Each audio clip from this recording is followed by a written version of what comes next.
नमस्कार जय जगन्नाथ दर्शक बंधु मु आयुष्मान आपण मानक स्वागत जनाऊँ आपणकर अति प्रिय कार्यक्रम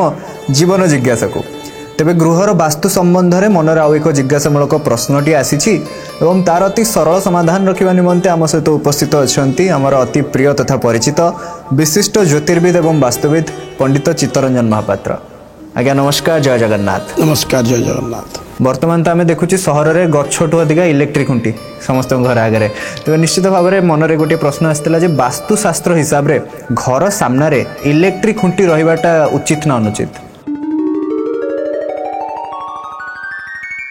आप गाँ गली पूर्व बहुत इलेक्ट्रिक खुंटी थिला घर आगे रही भी प्राय जगह आप देखुवे मुख्य द्वार आगे इलेक्ट्रिक खुंटी रोचे से इलेक्ट्रिक खुंटी हो ट्रांसफॉर्म हो रहिले कौन असुविधा करे घर मुख्य द्वार सामने इलेक्ट्रिक खुंटी और वास्तु ट्रांसफॉर्म रुए शास्त्र अनुसार। देखु आम वास्तुशास्त्र गोटे दोष सृष्टि करे आम ये वास्तुशास्त्र को देखा वास्तुशास्त्र लेखा अच्छी यदि घरर कौन व्यक्ति घरर मुख्य द्वार आगे इलेक्ट्रिक पोल हो बा इलेक्ट्रिक ट्रांसफॉर्म हो रही भी तो सेटा वास्तु भेद बोली गोटे दोष वास्तु भेद दोष गोटे सृष्टि करें वास्तु भेद दोष गोटे सृष्टि करू थाए तो यहाँ कहुए वास्तु भेद दोष बोली कहुए। तो निश्चित भाव में मुझे भी कौन से परिस्थिति आपण मानू परामर्श देवी ना दर्शक बंधु मानू आपण मैंने केबे भी कौन से परिस्थिति इलेक्ट्रिक खुंट कि ट्रांसफॉर्म घर मुख्य द्वार आगे रखिबे नहीं बा केबे करिबे नहीं। जदिव तो घर मुख्य द्वार टू 10 फुट छाड़ी 5 फुट छाड़ी रहे कौन से असुविधा हुए नहीं कि असुविधा तो अच्छी निश्चित भाव में सत्य परिमाण असुविधा हुए नहीं किंतु घर बाहरुचे इलेक्ट्रिक ट्रांसफॉर्म देखुचे सामने इलेक्ट्रिक खुंटटी देखुचे सेटा संपूर्ण भाव में गोटे दोष सृष्टि करे वास्तुशास्त्र अनुसार कहूचे वास्तु भेद दोष बोली कहुआ जाए। तो या द्वारा कौन असुविधा तो प्रथम आलोचना करिबा आगे कौन से दोष द्वारा असुविधा हुए यहाँ आम टोटाल कह राहुर इफेक्ट पड़े राहु महाग्रह गोटे इफेक्ट घर उपर पड़े इलेक्ट्रिक पोल एवं तत्सहित ट्रांसफॉर्म रुहे घर को राहु महाग्रह कोप दृष्टि पड़ी था ता प्रभाव में कौन हुए मुझे कही रखुची शास्त्रानुमत घरे सब बेले अभाव अनाटन लगी रुए प्रथम तो घर जी वयस्क पुओ थी आप धरतु जी बड़ पुओ थी घर किंबा घर मुरबी व्यक्ति विशेष माने मुंड पर प्रभाव पड़े पागला सृष्टि पागलामी हमें से मस्तिष्क विकृत कर सी घर बड़ पुओ जी बा जे घर मुरबी हो ए प्रकार असुविधा सृष्टि करें मुझे प्राक्टिकली आपको कही रखी कारण राहुंर दृष्टि पड़ी थाए मुझे प्राय जगह जिनस उपलब्धि भी करी प्राक्टिकली बदन कही रखी एत सहित आउ कौन असुविधा करे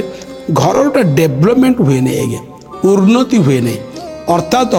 घर केबे भी उन्नति हेनी आप सब तलू खसी खसी जी सब ऋणग्रस्त हो ऋण में बुड़ी बुड़ी जी बर्तमान को तो ये प्रकार परिस्थिति उपजी थाए एत सहित आउ कौन आसे घर को सब आकस्मिक दुर्घटना सृष्टि करें आज्ञा ए प्रकार विभिन्न प्रकार समस्या घरे सृष्टि करें से जो घरे लोक मैंने बास करती से घर प्रति भी ए प्रकार बाधा विघ्न सृष्टि करें आपण मन में द्वंद्व सृष्टि करुव सार आप करें सब असुविधा सब असुविधा हम मु कही रखुचे जे पूर्वर रही इलेक्ट्रिक खुंटी ट्रांसफॉर्म से विव्रत हूँ तार प्रतिकार कही रखी एत सहित जो माने आगामी समय ये प्रकार समस्या सृष्टि करेंगे नहीं अर्थात मुख्य द्वार आगे केबे भी इलेक्ट्रिक पोल ट्रांसफॉर्म रखिबे नहीं। वैज्ञानिक मत अनुसार विपद अच्छी शास्त्र आप जानते वैज्ञानिक मत अनुसार विपद मोर बुझा पड़ो ना कि शास्त्रानुमत अनुसार विपद जो अच्छी मुझे कही रखी जो मानकर रही से माने प्रतिकार करंतु कौन प्रतिकार करेंगे गोटे पाकुआ मिरर बा बाघुआ मिरर बोली गोटे मिरर मिलूँ आज्ञा आनिबे आज्ञा पाकुआ मिरर बा ताको बाघुआ मिरर बोली कहुए पाकुआ दर्पण बा बाघुआ दर्पण कहुए ଆପଣ ଦେଖିଥିବେ ସେ ଗୋଟେ ଗୋଲାକାର ହେଇକି ଥିବ ଲାଲ ଲାଲ ଗାର ହେଇଥିବ ମଝିରେ ଗୋଟେ ଆଇନାଟେ ଥିବ ଆଜ୍ଞା ସେଇ ପ୍ରକାର ମିରରଟେ 12 ଇଞ୍ଚର ଆଣିବେ ଆଜ୍ଞା ଆଣିକି ଯେଉଁ ଆପଣ ଦେଖିବେ ଏମିତି ସେ ଜାଗାରେ ଲଗେଇବେ ଘରର ଘର ଭିତରେ ମୁଖ୍ୟ ଦ୍ୱାର ବାହାରେ ହଉ ବା ଭିତରେ ହଉ ସେ ପୋଲ୍ଟି ସେ ମିରର ସହିତ ରିଫ୍ଲେକ୍ଟ ହେଉଥିବ ବା ଦିଶୁଥିବ ଏବଂ ଏ ପ୍ରକାର କରିବା ଦ୍ୱାରା ଇଏ ଦୋଷ ଯେଉଁ ବାସ୍ତୁ ଭେଦ ଦୋଷ ଯେଉଁ ଲାଗୁଛି ବା ରାହୁର ଯେଉଁ କୋପ ରହୁଛି ସେଇଟା କଟିଯିବ ଏମିତି ଭାବରେ ତାକୁ ଇନଷ୍ଟଲ୍ କରନ୍ତୁ ବା ଲଗାନ୍ତୁ ଘରର ମୁଖ୍ୟ ଦ୍ୱାର ଆଗରେ କିମ୍ବା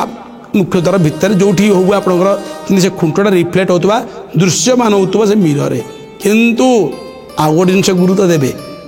ଏମିତି ଜାଗାରେ ଲଗେଇବେ ଯେ ଆପଣଙ୍କ ଚିତ୍ର ସେ ମିରରରେ ଆସୁନଥିବ ଯେମିତି ଆଜ୍ଞା ଅର୍ଥାৎ ଆପଣଙ୍କୁ ଟିକେ ଡିଷ୍ଟାନ୍ସରେ ଆପଣ ହାଇଟ୍ ଟୁ ଡିଷ୍ଟାନ୍ସରେ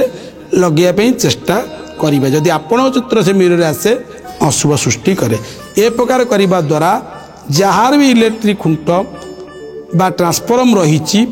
ନିଶ୍ଚିତ ଭାବରେ ଯେଉଁ ଦୋଷ ଲାଗୁଛି ସେ ଦୋଷକୁ ଏ ଦର୍ପଣ ଲଗାଇବା ଦ୍ୱାରା ନାଶ କରିଥାଏ ଏବଂ ଘରକୁ ଏସବୁ ବିପଦରୁ ରକ୍ଷା କରିଥାଏ ଅନେକ ଅନେକ ଧନ୍ୟବାଦ ମନରେ ଥିବା ଏହି ପ୍ରଶ୍ନର ଉତ୍ତରଟି ଅତି ସରଳ ଭାବରେ ରଖିଥିବାରୁ